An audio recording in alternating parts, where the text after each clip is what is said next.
Can you open that vlog for us today? No. Hi guys, welcome back to our channel. Alright, ready? Okay, go.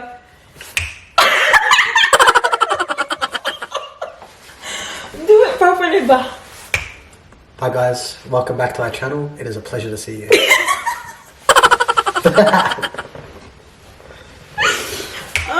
3. Hi guys, Come on. welcome back to our channel. Today we'll be discussing what we're eating and our trip down to Pinewood. Hope you enjoy.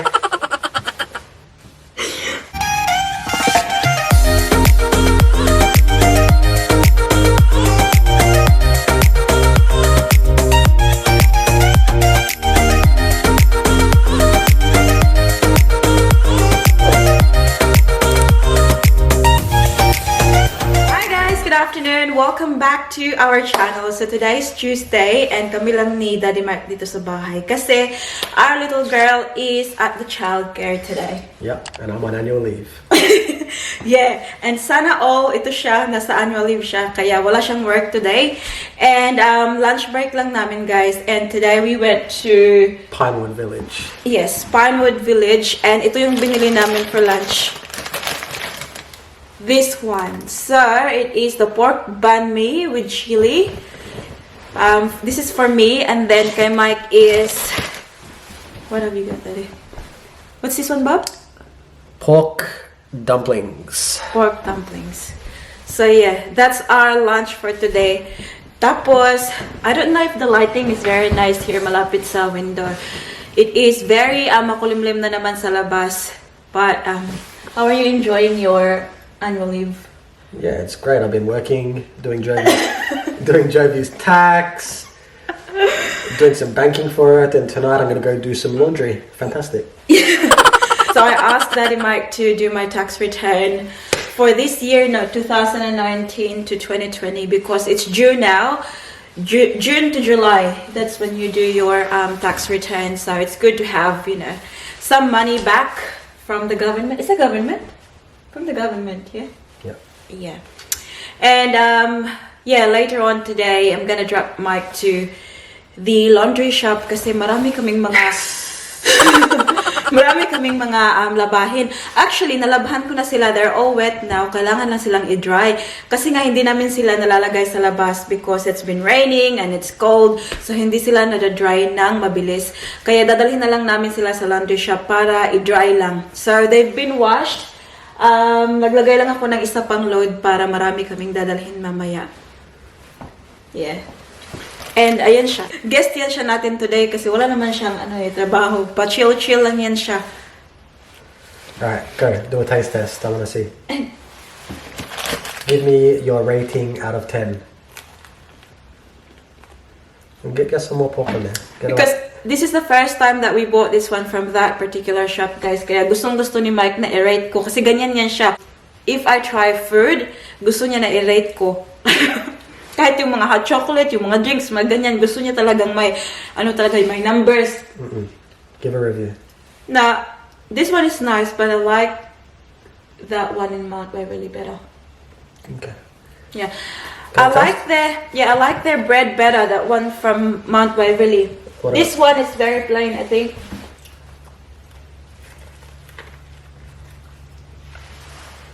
Nice. But the inside is okay. I can't complain. And this was only for $7, guys. Tingnan nyo, oh. Love it. Yeah, the one in Mount Waverly is slightly better. But none of them compare to Frank's. Shout out to Frank at Mount Waverly Kebabs and Banh Mi. Value for money. Yeah. Buy one, get 5 free. Hindi, yun yung sinasabi niya na remember last time guys sa vlog ko, I said, na late kami bumalik sa work kasi pumunta talaga siya dun sa shop na yun. Kasi naaawa daw siya, wala daw bumibili ng mga pagkain dun.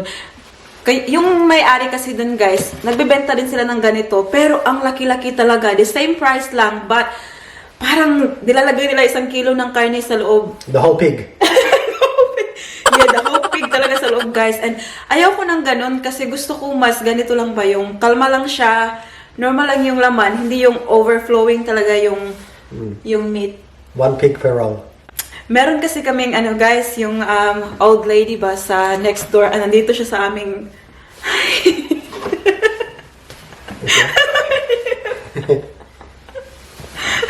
nandito siya sa aming ano guys, window.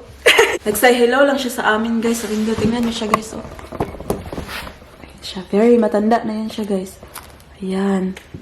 I don't know if nakita niyo guys pa. Yun siya. Diyan siya nakatira sa ano. Just across the house next door. Tapos nag-hi-hi. Hindi kami nag-uusap niyan guys kasi ano lang yata. Usa, Cantonese study?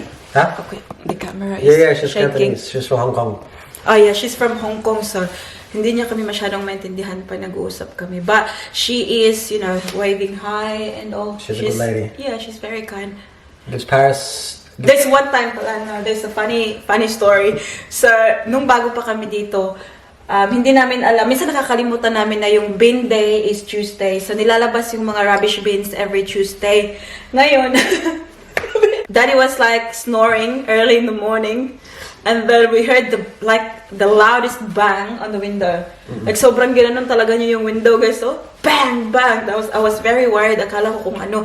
Si Lola pala guys kasi sabi niya your bins kasi darating na daw yung garbage truck tapos hindi pa namin nalabas yung bin. Am I? What the hell was that? Anyways guys, pag-uusapan pala natin ngayon yung ano kasi nung nag-anniversary kami ni Mike, marami talagang nag-comment ng happy wedding anniversary and all. Tapos sinabi ko sa next video na hindi pala wedding anniversary yun guys. Yung anniversary lang na since naging together kami. So, we've been together for 4 years. What do you mean we're not married? We're not married! Buang ni siya. Ikaw. Well, you're probably married to someone else. It wasn't me. So, I was saying in that previous video na hindi nga yun wedding anniversary kasi Mike and I are not married as yet. Because he changed his mind. He doesn't love me anymore. That's why he doesn't want to marry me. The truth is she said no. Seriously, what's the real reason? Don't you love me anymore? She said my bank account is too low. She said, wala peso. Wala peso, you have to say more. Yes. Before I say yes. Dowry. Dowry. So guys, the real reason why we're not married yet is that gusto ko kasing sa Pilipinas kami magpakasal. I want my whole family to be there during my special day. Kaya yun. So, plan namin yun sana na uwi kami ng Pilipinas next year, 2021, para magpakasal. But, I'm not sure now because of this COVID situation. Maybe we have to postpone it and move it to the year after. Maybe 2022. What do you reckon? No rush from my side. Yeah. Apart from the cost, guys, I know it's very expensive to get married here in Australia, especially pag sa church. Kasi cheap lang siya kung sa ano sa ang tawag dito yung parang civil lang siya ba? Well, how do you call that, Bob? When the celebrant do it for you, like you don't have to be in a church. You've put me on the spot here. I forgot the name of it, but I know what you're talking about. Yeah. Registrar. Yeah, so you can do that here in Australia. So it is cheap that way. Yeah, because you don't have to go through the church and all. Pero gusto ko kasing magpakasal sa simbahan, guys. So I want to get married in the church with Mike in front of the Lord. Me too. Wait, it's the other way around. Wait. Very important. It doesn't have to be in grande na kasal. Gusto ko lang talaga nasa simbahan and also gusto ko present lahat yung family ko. So, kaya yun. Kaya for now, wala namang rush. There's no rush for us having, wedding. Kasi alam naman namin na both of us, we love each other. Is that right, Daddy? Yeah, I'd say that's pretty accurate. Yeah. I hope so. otherwise, me and Paris will be waiting here while Mama departs the door. We'll both be saying goodbye. But yeah, like for me, my feeling for Mike won't change even if we're not married as yet. You know what I mean? Like, it's married or not, I love Mike the same way. Are you the same? Yeah. Is there anything's gonna change or what if we're married? No, not at all. So for me, marriage is just like a formality. It doesn't necessarily need, it makes it official, but for me, yeah, it's official already. For me, a marriage is purely, I guess, to make Jovi happy, to satisfy her family and her culture.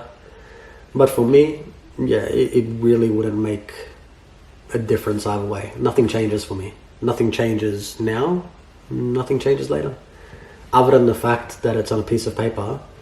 But to me, I've already made my vows, so it's, yeah. What's your vows, Daddy? Huh? What's your vows for me? Well, my vows, you've put me on the spot here, but essentially when I ask you to marry me, it means I'm going to love you forever. Ikaw pa rin pala, hanap-hanap para-pap na kahit magpanggap di matatago na. It means I'm never going to leave, like, yeah, and I don't need a piece of paper or a priest to confirm that. Like, that's confirmed already. Like, I've got a contract with Vin.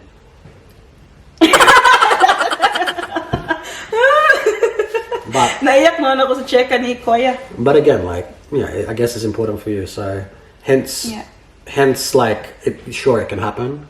But is it my number one priority in life? No, it'll happen when Jovi wants it to happen, and obviously I'll contribute to making it happen when that comes. But yeah, I think in my culture, it's not. I think in my culture, like Australian / European / just, yeah, I won't say white, but yeah, Western culture, let's put it that way. I think marriage it's not being phased out, but it's definitely now becoming, a less of a custom which Western people follow. Most people now tend to be able to commit without having to do it in front of a pastor or a celebrant. Yeah, that's right.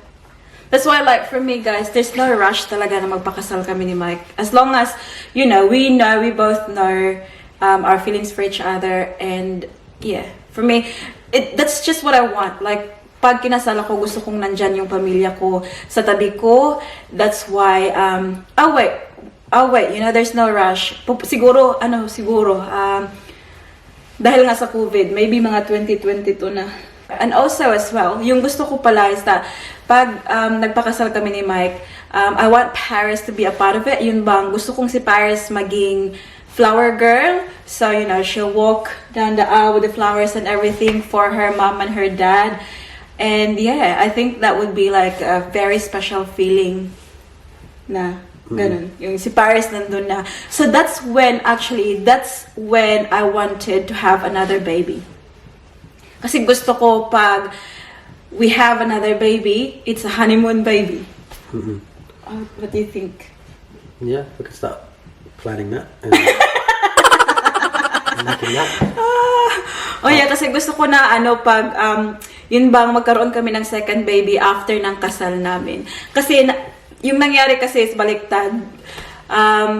Yeah, we had Paris before we got engaged. So we became boyfriend and girlfriend. Tapos we moved in together. And then I got pregnant. And then engaged kami. So we've been engaged now for 2 years because that was 2018. In life naman kasi, hindi talaga kailangan na naka-order lahat ng nangyayari sa buhay mo. Like for us, it's okay even if it's not an order. Right, Daddy? Because like they're saying, right? So you should like, after school, you get married and then have kids, and then But on our case, it's different. No, I think again, like, it's a cultural thing. I wouldn't say our case. I'd say our case in Australia is pretty common. Yeah, in Australia it is. Like the way they live in Australia is so different to how we are in the Philippines. So, yeah. I don't think there's like a right or wrong. It's just that's the way it is. Exactly. Anyways, yun na nga yun, guys. That's the reason why hindi pa kami kasal. Kasi gusto kong sa Pilipinas kami magpakasal. Sa simbahan with my family. And maybe Mike's family can just fly. They'll come. Yeah, Mike's family will just fly to the Philippines to attend the wedding. So it's going to be a big day and very special day for everyone. I can't wait, actually. I'm looking forward to it. I'll probably, plan now about my wedding dress and all. Nice. I heard they've got Priceline have some, not Priceline, what's it called? Spotlight. Have nice materials. No, I'll probably, again guys, I'm not after a very bungacious na kasal. Don't believe her. Don't Bob, believe her.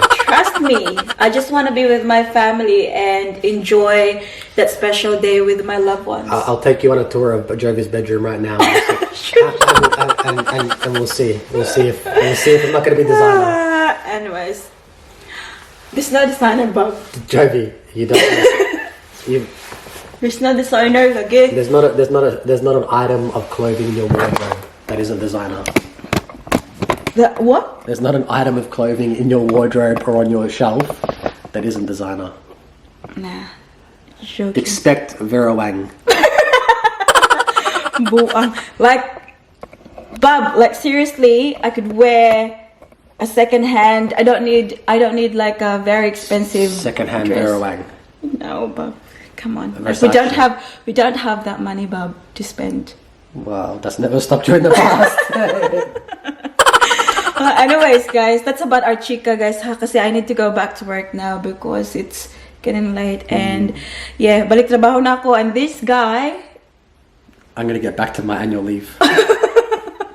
relax lang siya, guys, kasi wala man siyang work. What are you gonna do? Absolutely nothing. Absolutely. Nah, I'm gonna do some study. I'm going to watch some TV, and then I am going to go to the laundromat. Later on. That's later, Bob, in the afternoon when we go pick up Paris. Anyways, guys, chika not that tayo far away. mamaya. Bye! Hi guys! So ayan, 5 o'clock na. So pipick upin na namin yung baby girl namin. And daddy's there kasi ida-drop nga namin siya sa laundry shop para i-dry yung mga damit. Tingnan niyo yung bit-bit niya. Bit-bit, nagsako. Tingnan niyo, oh. Yan yung mga kailangan namin i-dry. Ayan, dali. Ayan. Ayan. So, ida-drop lang natin si daddy sa laundry shop. Tapos, we'll go pick up Paris. Hi, guys!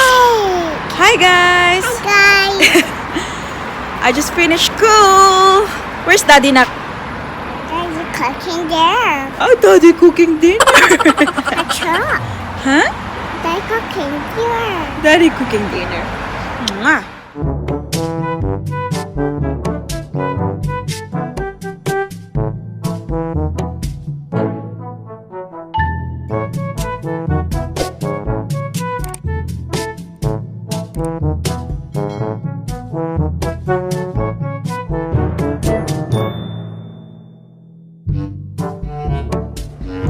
Hi again, guys! It is now 8:30 ng gabi and si Paris ay nag-bath.